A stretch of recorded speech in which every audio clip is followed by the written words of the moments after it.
Hey guys, in this video I want to talk about the Fitbit Inspire HR. Now Fitbit released two watches, the Inspire and the Inspire HR, just a couple months ago, so about March of 2019, relatively new on the market today. And these watches are sort of a happy medium in my opinion, where they sort of mash together a few different Fitbit devices into something that's more affordable and yet does essentially, what you're looking for out of an expensive watch. So some people don't want to buy the $400 or the $300 watches because all they really want is they want to track their sleep, they want their heart rate, they want to track their exercises, and they want notifications. That might be it for a lot of people. And if that's the situation for you, you could save a lot of money by buying this device. So in this video, I'll be reviewing this and testing out the claims on the box to see whether or not this is the device for you before you actually even buy it. I want to show you guys everything about this device, give you a full in-depth review. So if this is your first time here and you have not yet subscribed, but you're interested in the latest tech just like this, be sure to go down and click the subscribe button and the bell icon. I make videos every single week about app reviews and tech reviews. Make sure you also click the bell icon, otherwise YouTube will not tell you when I upload a video.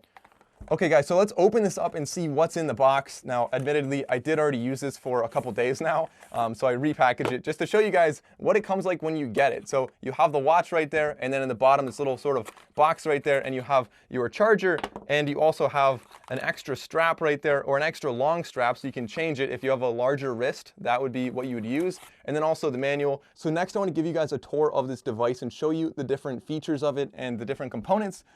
Okay, so starting off on the back, you'll see you do have your heart rate sensor right there. So you have a little flashing green light that it's going to be reading your heart rate. And then at the top, you have three little pads right there. That's how you're going to be charging it. So it's actually not a wireless charger, as you can see here on this little charger. So as you can see on the little charging pad, there are two little pins right there that go and connect with this. This is magnetic, so when you put the watch on there, it holds on, moderately well. It's enough to hold the watch in place if you're plugged in, but one huge complaint is how short this cable is. So if you are charging and you want this anywhere except right on the wall, you are out of luck. You're gonna need an extender for this. So you'll see on the bottom then that you can take these little straps off. So if we take the strap off, you can replace it with a longer one. So like I said before, if you have a larger wrist and you want a larger strap, you do have that. It's significantly longer.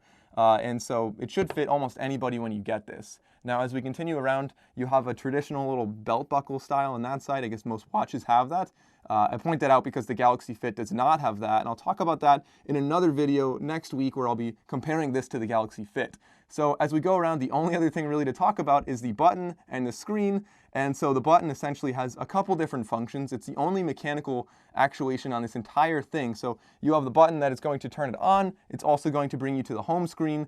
As you can see right there, if you press and hold it, it'll bring you over to your notifications, or essentially just a quick settings toolbar right there, where you can see the battery, you can see, a few different things like that.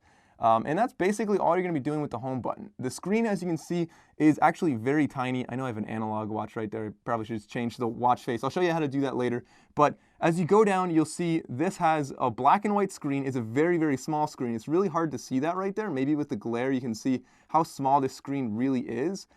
Yeah, right there, you can kind of see the corner. So you'd think that it's going to be much larger because it's a large glossy face, but that's not actually all screen. Most of that is actually just a very large chunky bezel. That's not necessarily a bad thing though, unless you have trouble seeing small things on your wrist like this. So if you don't have the best vision, I could see this definitely being a drawback. I know like my grandparents would not be, looking at this and reading the time very easily at all.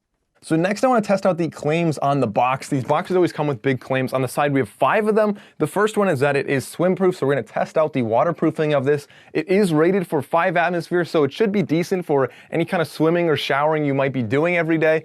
Next, we have 24/7 heart rate monitor. So I'll be wearing this and testing the heart rate monitor. I'll let you know how accurate it is.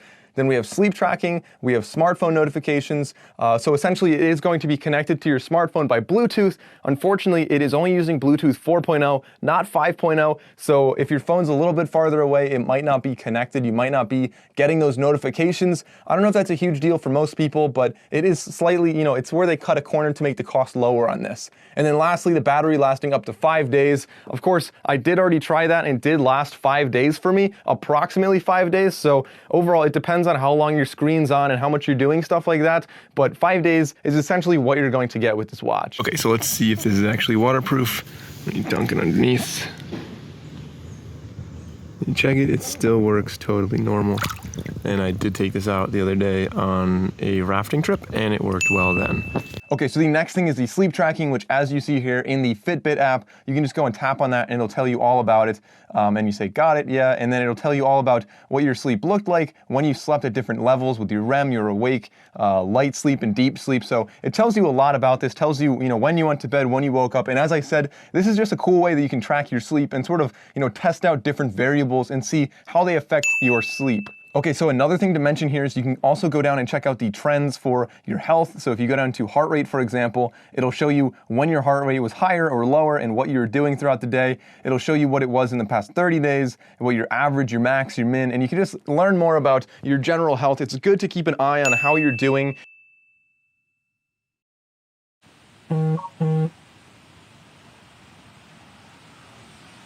Okay, so now it arrived on my wrist.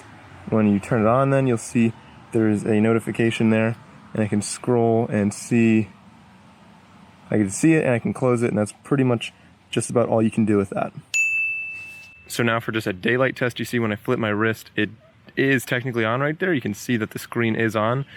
Because you can't really adjust the brightness on this, you're not going to be seeing this very well in broad daylight. That's something I noticed, especially with the high gloss finish on this. It tends to be very reflective and very hard to see in daylight. So the battery on this lasts about 5 days. Unfortunately, there's not much you can do to modify that or optimize that. So now when you charge it though, it takes about an hour and 40 minutes. I wouldn't say that's necessarily good or bad. That seems to be fairly standard for a lot of similar devices just like this one.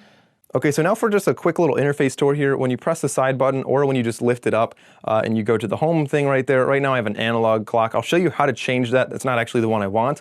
But when you go down, you'll see that's going to tell you a little bit of information about, how many steps you took, what your heart rate is right now, and as you continue down, what's your resting heart rate, how many calories did you burn today, how many miles did you walk, and stuff like that. It's going to be giving you basic stuff about your information about you today. So when you go up, this is where you get the widgets and the interactive components of the watch. So exercise right there, if you tap on it, it brings you over and you have 6 different exercises. You can choose from 15 that you can sort of preset for this, and you choose them in the app, and then these 6 show up here. Now, whichever one you want to do, and if you want to run, you can set a couple different things on here. You can set a time goal, a distance, a calorie goal, and essentially that's it. And then you just hit play whenever you're ready. Besides that, you can also go down. One thing I really liked was that they have an interval timer on here. Now, when you actually start a workout by hitting play right there, you'll see it'll read out basically what your pace is, what your average pace, your heart rate, and a few other things like that. Of course, this is not equipped with GPS, so everything on here is going to be based on the pedometer and based on your heart rate, unless you're connected to your phone and you want to use your phone's GPS. So continuing up, other things it has relax. This is going to be essentially a guided breathing exercise where it vibrates and tells you when to breathe in and when to breathe out.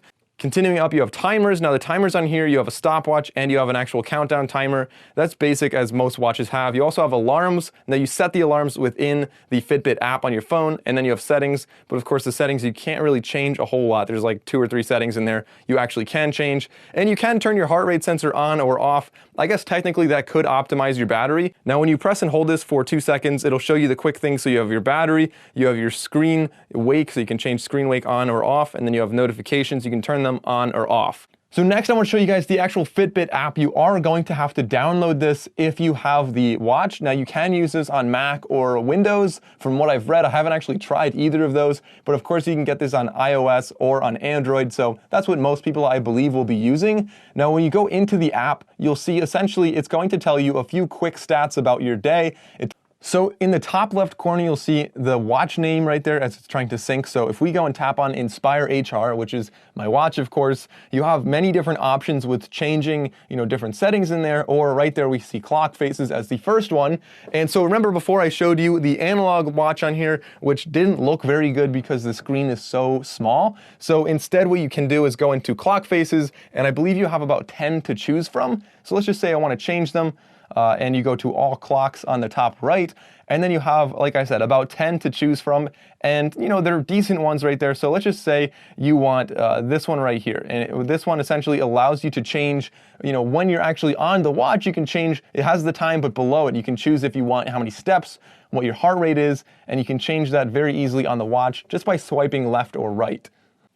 Next, you have apps. When you go into apps, you'll see there are only 5 on there right now, and they're just going to be the basic 5 that I already showed you. There's a little manual right there. If you threw the one away like I just did and you want to read the how to use, the digital manual here, you can do that. You can check out some other accessories. Fitbit actually does have quite a few different watch bands, so you can really customize how this looks if you don't want just the plain rubber black band around your arm. There's tons of other ones. Just go on Amazon. I'll link a few below if you're interested, but they're really easy to find and they're relatively cheap. So as we go down, you'll have other settings right here. Nothing too exciting. You'll have your notifications, and when you are notified, another thing I did not mention is that this does just vibrate. So it's going to vibrate on your wrist. It does not make a sound. It's a great way to notify you, and overall just to control, like during the controlled breathing exercises, it'll vibrate when to start and stop inhaling or exhaling. And overall, so, vibrating, I think, is a better way of notifying you than making a sound. Now, you can also, change some stuff down here. You have an hourly step goal that you can define here. And overall, you can tell it what wrist it's on. I don't know what difference that's actually going to make. So what are the cons about this device? Well, it's 2019 and it does have a very small black and white screen, which is not ideal for a lot of people. But then again, maybe it's not a huge deal if you just want a quick little watch you can put on. No learning curve, very easy to use. This might be the watch for you. It does have a touch screen, which seems to be very responsive from what I can tell. Some of the cons, though, along with that, you don't have GPS, you don't have Wi-Fi, you don't have cell service on here. So if you're not connected to your phone, the only sensors you're really going to be using would be the pedometer and the heart rate sensor. Those are the 2 big ones that you'll be using most of the time. So it'll work standalone, but you're not going to be getting notifications from your phone. You're not going to use any kind of GPS with this, and tracking your runs will be based on how many steps you take. So a pro for this watch, I would argue that the aesthetics are very nice. It's a very slim, small watch, and it's very light, so you don't really know that it's on your wrist. It's easy to sleep with this and not be annoyed with this giant clunky thing on your wrist. If you're taking like a coat off, it's not going to get stuck on this because, like I said, it's very small and it's nice and rounded, so it's very smooth, easy to get through sleeves. And overall, I think the design of this, I like how small it is. I really do like that. That's a pro in my book. Okay, guys, I think that's pretty much all I have to say about the Fitbit Inspire HR. Overall, this watch is probably good for anybody looking to just do the basics with a smartwatch, just a first introductory watch where you're tracking your sleep, you're tracking your heart rate, and it's just a regular light watch. You're not really gonna notice it, and it's not going to be addicting. So this is the other thing. People might get addicted to their phones and their laptops, and the next thing you don't want is to be addicted to your watch where someone's talking to you and the whole time you're just scrolling through your watch. So luckily, you're not going to get addicted to your heart rate. Hopefully, you're not going to get addicted to, well, I guess, would you be addicted to your heart rate? I guess technically, if you don't have your heart rate, you're dead. But anyway, I think this watch is essentially good for anybody who wants an affordable watch that can also do all the basics. Are there cheaper ones out there? Yes, there definitely are. Are there better ones out there for the same price? There might be, and I am exploring that. I'll let you know in my next video where I compare this to the Galaxy Fit, which is the same price and should offer quite a few more specs. I'll be comparing them head to head to let you know. Let me know down in the comments below, guys, what you think of this watch. Are you going to be buying this, or do you think Fitbit just totally missed the mark on this one? I want to hear it from you guys. Thanks for watching. I'll see you next time.